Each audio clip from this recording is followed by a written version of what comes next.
Hi, I'm Paul Hoover. I'm the president here at Kettering Health Hamilton, and I'm joined by Jenn Olds. Jenn, what is it that you do here at Kettering Health Hamilton? I am the emergency room manager. And how long have you worked here at Kettering Health Hamilton?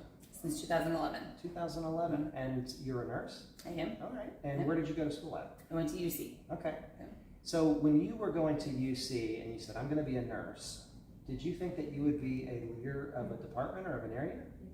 No. So how did you become a manager of a department? I had a tremendous mentor as my manager at that time. So I asked for more, said I wanted to learn, I wanted to grow.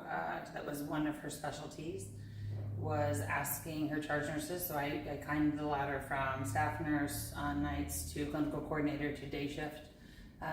And then she showed me productivity, and then she showed me payroll and the different responsibilities and understanding budget and finance and things like that, because I went to her and said I want to do more. I'm not sure what that is at that point, but I want to grow. So if somebody asks you, what does a leader do? What would your response be, Jenn? That's a loaded question. What does a leader do? A leader is prideful, I think, and has to incorporate their team and genuinely care about their team in all aspects of your care. Whether that's doing a schedule or doing evals or doing patient care, I strongly believe that the team piece, if that's not there, you're missing the whole picture, and our patients aren't getting the best thing that they can. So what does a leader do? Leads by example all the time, and we all make mistakes, so we learn from them. We have to be willing to hear feedback, even if we don't want to, or in criticisms, otherwise we don't grow. We also have to be able to give that as well. I do believe as a leader that it is my job to grow the people under me as well. I think that's highly important. Now, how long have you been the manager here in the emergency department? Since January 1st. Since January 1. So you started a new year and started a whole new role. Whole new career. Yeah. Yes. So before that, you were in what role? On 5 Main, which is med-surg telemetry oncology. And then the last 2 years has been COVID. So that has nothing to do with the ER or emergency medicine. But COVID has taught us a lot of things. The team that we had was exceptional. Watching the team come together to take care of our patients was something it's a double-edged sword. It was a blessing to see them come together and do what we could do for those patients every day, and give their all every time. And I see that same thing in the ED. Yeah. So I think it's very, very similar, just life-changing, scary. Yeah. Now, Jenn, one of the things I appreciate about you is you always have a smile, even if there is a trauma going on or even if you're short-staffed, you've always got a smile. And when I round on your areas, it feels a little bit different. How do you make work fun for the team? Because it seems like people have fun. Because it's a job. It's hard work. But tell me, what do you do that you think makes a difference, that makes work a little bit more enjoyable? I firmly believe, my parents taught me that from when I was little, you have to love going to work. You have bad days, doesn't count. If you do not enjoy going to your place of employment, you need to find something else. Whether that is no employment for a little while till you figure out life, but if you don't genuinely love it, you bring everybody else on your team down. So for me, even we make mistakes. We all make mistakes. I am a leader that believes in we can screw up. You come to me and tell me about it, and I'll help you, and we figure it out, even if it's a big one. If we can be open with that, so I spread that piece to my team. My expectation is, if you need me, self-report it. Or if you see something that we did great, self-report it. Tell your peers.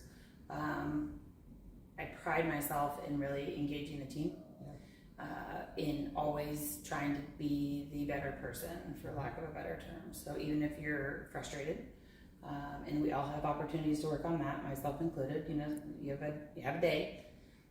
But in healthcare, it doesn't matter what's going on at home or outside. You're here for the patient. Doesn't matter if you're a nurse, EVS, plan ops, we're all here to take care of them. So I try to keep my team and the patients at the center and what is always right for them. If they do what's right for the patient, even if it's a mistake, it will be okay. And I think that's changed the culture. For us, that was, it's important. If people don't want to be part of your team, it brings your whole team down one person. So I work very, very hard on the right fit. One of the things I love is you create space for people to belong. So when I first started here, this was at the height of COVID, we had an employee of the month that we were recognizing, Anna, and you had given everybody socks with pictures of our physicians' faces on it. The other thing you did was you said, hey, one of our doctors loves the little mandarin oranges, clementine oranges. In fact, we just saw him today, and you were. He was not happy. We didn't have clementines. We'll be going to the store. Yeah, so we got to keep our doctors happy. But one of the things I love is you create space for people to belong. And I still have my pair of socks, and I pull them out from time to time, and they bring a smile to my face. It was something simple. It's the simple things. I mean, it's hard. This job is hard enough. Everything here, right? Not in just here. In healthcare, we see that across the world.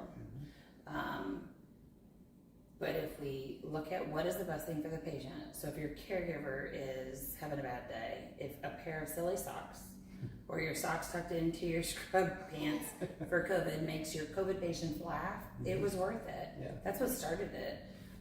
We had t-shirts made before you joined us that were a pair of lungs, and that was I think in the first year of COVID, and it said face down, sats up, because proning, right, was the big thing. And watching the team just loved every minute of it. They would wear them. We got them for the intensivists as well because they've given 150% every day for years on those patients. And to just see them smile over something simple like a shirt or the socks. You saw that the team, they were so excited to wear the socks. They still have them. I have the picture framed in my wall. So I think it's those simple things that sometimes we forget in the big world, in the big picture. Sometimes simple things like pictures, t-shirts, socks, just coming and rounding. The ER staff loves to see you. They know you. They had a blast with the walk in the shoes. I think that means more than any financial gain we can give them because this is home. So one of the things, so when you took over the emergency department, our patient experience scores, they were not very good.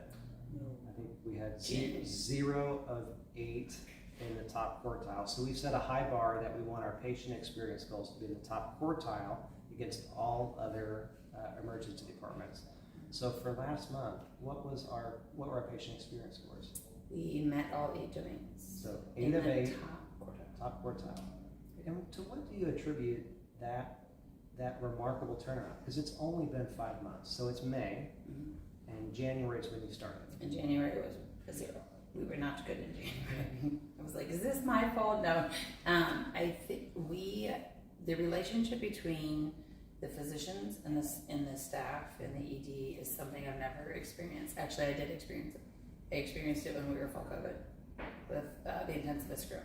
That is something that general med surge, IMC, those nurses don't get to ever experience that until you're more in a specialty area. I had no idea what that was like. Watching the autonomy and the team, it's a team with the physicians and the nurses, and they trust each other. It's unbelievable to watch. I mean, it's just that I could sit there, you've been down, and it's fascinating. Like, wow. I think that we all own it. I believe in that piece. All of us own it. So there's registration component, there's EVS component, there's nursing component, there's physician component. So we all have to hold each other accountable. Our physicians were blessed. We're very, very blessed with the physicians down there because they're heavily engaged. That is Dr. Burns, 100%. We send out the comments every week from our patients, good, bad, great, ugly.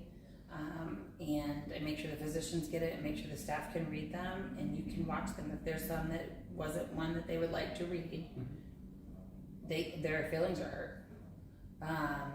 Dr. Romanello, he's fantastic. So having him down there on Mondays, everybody respects the respect between the groups, but working as a team is essential.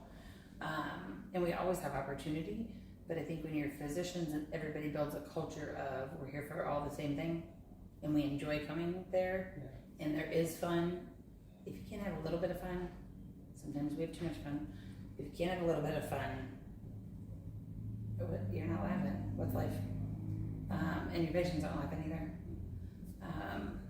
So I think that's what's changed. I truly do. I think their morale was pretty low before, and as many times as I can boost them, even if it's something simple like, hey, we made one. The first month we made, I think February, we made two domains out of a big deal in colored paper, that kind of, something silly, and then getting to know each one of them. Now, I'm sure you've had opportunities to work other places. Why do you keep coming to Kettering Health Hamilton? Why have you stayed? I love this place. I'll drive an hour. There are two that are 2 back roads from my house, like 7 minutes. I did my precepting here as a new grad nurse. Okay. Actually, with a nurse who still works in the wound center. Loved it, and then did some mental health nursing and was like, not sure this is my niche. I needed that. I believe that is a strong suit for me, because I think the mental health population, we need to pay more attention there, and we could help more people. But I wanted to broaden my horizons and grow, so I actually reached out to the manager at that time, who I had precepted on her floor, said I would love an opportunity. She interviewed me, and I started. And that was, I've never been anywhere else. I won't go. Well, I'm glad you're here. It is better with you here at Kettering Health Hamilton. We're glad to have you. So a couple of questions. We'll kind of get a little bit personal if it's okay. So in your free time when you're not here, so last week you got a few days off. What were you doing? Well, we show horses. That's my life. What kind of horses? Quarter horses. So my daughter's 11, and I thought I was good. She's exceptional, which is really, really cool to watch. And she just naturally is gifted. So it's kind of a whole different world. So that is our passion. That is our hobby. That's what we do. She is just a gem. She's humble, and all she wants to do is go show. So that's what we do. That's cool. And we have dogs. Bruno's on my teens in the background, because I figure everybody needs to see a happy dog. You can't be. He's like, what is that? But my free time would be with horses, even though it's not really a vacation, because physically I work a whole lot harder. But watching her shine and just be happy, and she's got all these friends, I get what my mom felt for me, so I'm glad I can give that to her.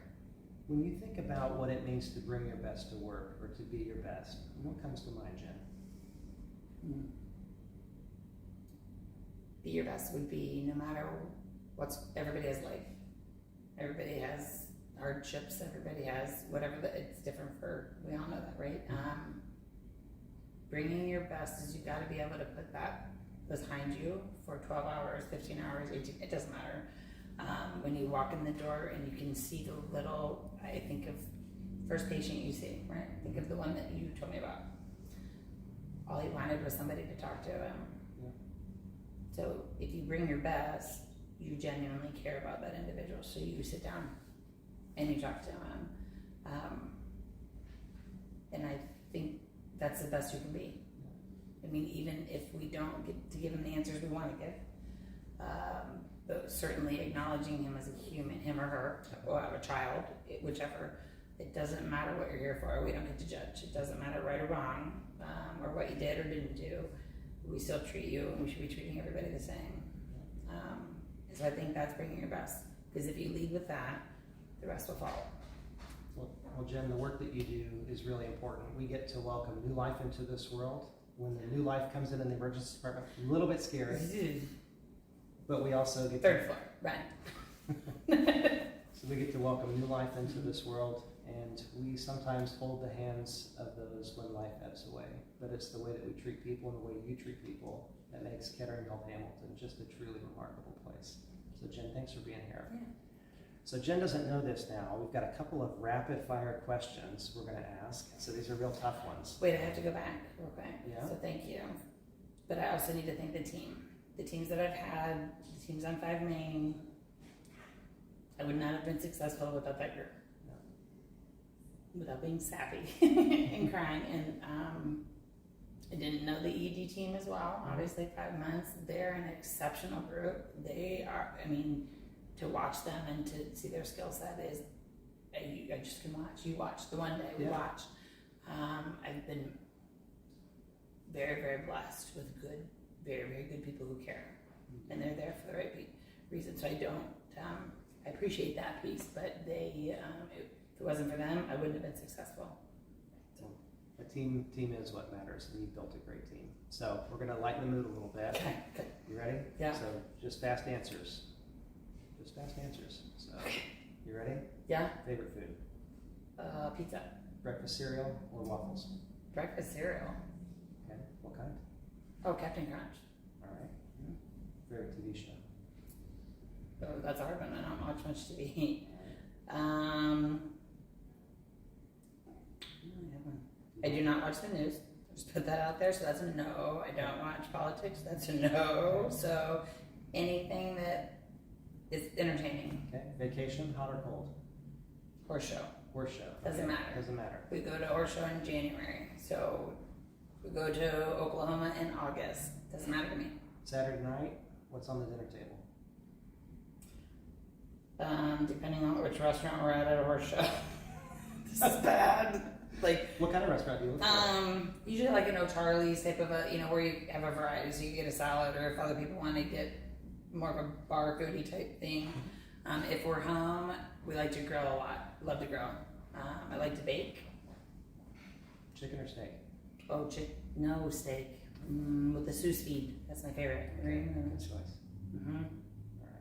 And if you could go back to when you were first becoming a nurse, what advice would you give yourself? Ooh.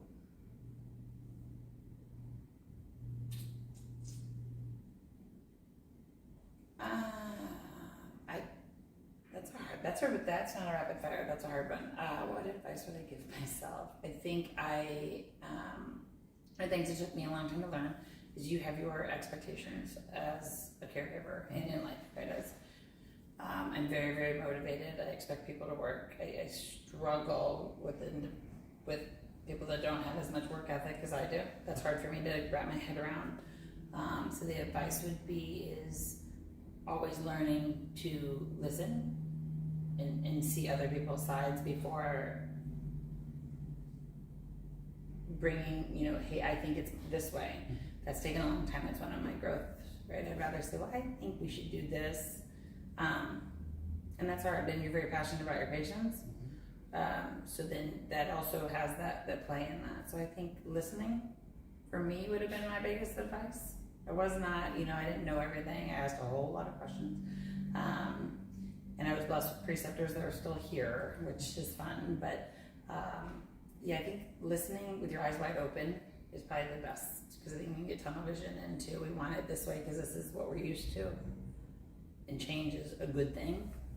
It might not work, but if we don't try it, we're not going anywhere.